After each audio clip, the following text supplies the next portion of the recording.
क्या आपने कभी गौर किया कि बड़े लोग क्यों सादा जिंदगी गुजारते हैं?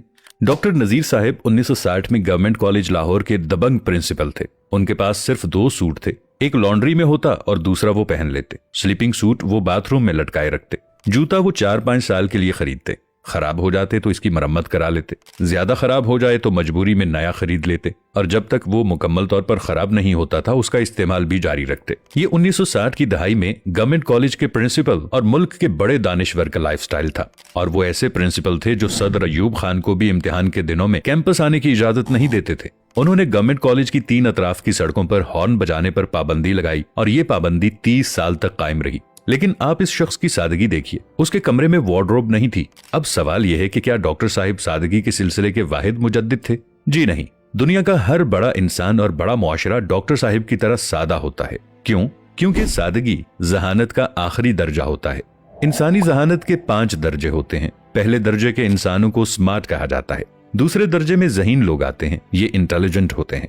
तीसरे दर्जे में ब्रिलियंट आते हैं। चौथा लेवल जीनियस यानी आइंस्टाइन किस्म के लोगों पर मुश्तमिल होता है। जबकि इंसानी जहानत का आखिरी दर्जा सादगी होता है, यानी सादगी जहानत की पीक होती है। शायद यही वजह है कि दुनिया के तमाम नबी, औलियाए कराम, साइंसदान और बैनुल अक़वामी लीडर सादा थे। ये छोटे कमरों में इंतहाई जरूरत की चीजों के साथ जिंदगी गुजारते रहे। बड़े मुआशरे भी सादा होते हैं। मैं इस सिलसिले में जापान, चीन और जर्मनी की मिसाल दूंगा। ये तीनों दुनिया की बड़ी मईशतें हैं, लेकिन इनके लोग इंतहाई सादा और आजिज हैं। आप उनसे रास्ता भी पूछेंगे तो ये हाथ जोड़कर आपके सामने खड़े हो जाएंगे। छोटे घरों में रहते हैं और कम से कम वसाइल में जिंदगी गुजारते हैं।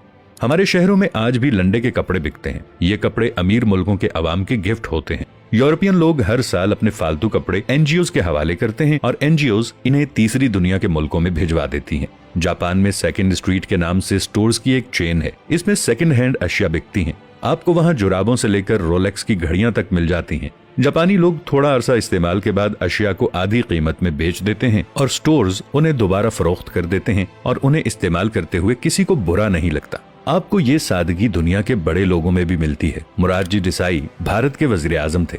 उनके बारे में मशहूर था कि उनके पास 2 पजामे और 3 कुर्ते थे। ये बरसों ये कपड़े पहनते रहे। जब वो फट गए तो उनकी बेगम ने कुर्ते काटकर रुमाल बना दिए और देसाई साहिब बाकी जिंदगी वो रुमाल इस्तेमाल करते रहे। एप्पल कंपनी के बानी और मालिक स्टीव जॉब्स ने पूरी जिंदगी जीन्स की सस्ती पैंट और $10 की स्याह शर्ट पहनी।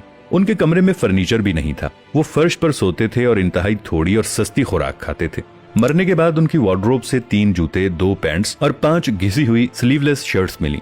बिल गेट्स के कपड़े भी सादा और सस्ते होते हैं। आप उसे 3 रंगों के सस्ते सूट में देखेंगे और ये सूट्स भी बरसों इस्तेमाल होते हैं। वॉरेन बफेट आज भी पुराने घर में रहता है, पुराने सूट्स पहनता है और $5.5 का मैकडॉनल्ड का बर्गर खाता है। दुनिया के इस वक्त के अमीर तरीन शख्स एलॉन मस्क ने अपने तमाम घर, जिनकी मालियत $134 मिलियन थी, बेच दिए हैं और अब उसका कोई मिल्कियती घर नहीं है। ये ऑफिस के छोटे से कमरे में रहता है और इसका लाइफस्टाइल आम मिडिल क्लास अमरीकी से भी पस्त है।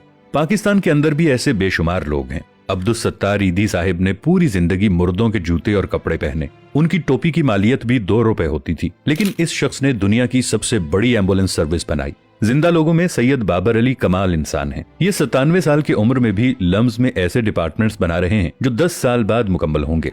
लेकिन आप उनके कपड़े और जूते देख लें, आप हैरान रह जाएंगे। ये गाड़ी भी सस्ती इस्तेमाल करते हैं। सेठ आबिद भी सादगी की मिसाल थे। मैंने उन्हें हमेशा एक ही किस्म के शलवार कमीज में देखा। उनसे एक बार इसकी वजह पूछी गई तो उनका कहना था, जब 2-3 शलवार कमीजों में गुजारा हो सकता है तो फिर मुझे अपनी अलमारी भरने की क्या जरूरत है।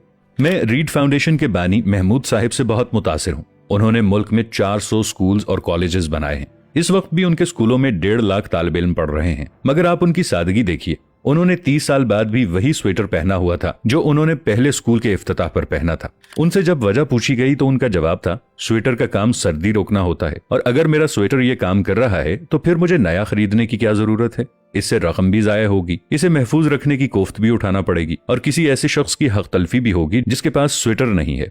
मैंने एक हिसाब लगाया, मैं सर्दियों में कितनी जैकेट्स और स्वेटर्स इस्तेमाल करता हूँ। पता चला सर्दियों के सिर्फ 3 माह होते हैं और इनमें भी शदीद सर्दी सिर्फ 20 दिन पड़ती है। मैं इनमें सिर्फ 2 जैकेट्स पहनता हूँ, एक हल्की सर्दी के दौरान और दूसरी शदीद सर्दी में। इसके बाद अगला सवाल था, फिर मेरे पास इतने स्वेटर और जैकेट्स क्यों हैं?